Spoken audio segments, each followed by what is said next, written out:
This is the CMC Markets Connect weekly volatility roundup.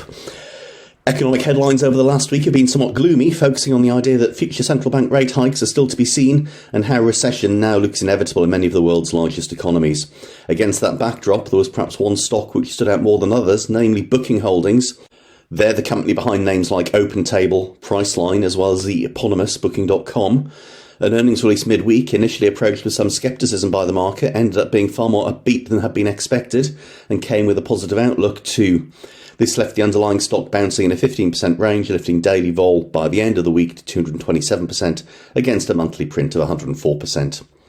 Big tech stocks were in focus as the market responded to the Fed's rate hike and those recession fears.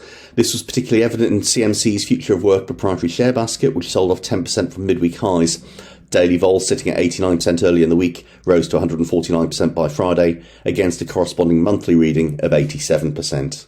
That rate call from the Fed, which many took to view as something that could have been far more hawkish, was sufficient to take a toll on the US dollar, at least in the short term. One notable beneficiary here was the Kiwi dollar, which has traded down to close on two-year highs. The resulting rebound was sufficient to drive daily vol on NZD USD to 21.94% on Thursday, close on double the monthly reading of 12.22%. Rounding out with cryptos, Tron was again the most active in the asset class.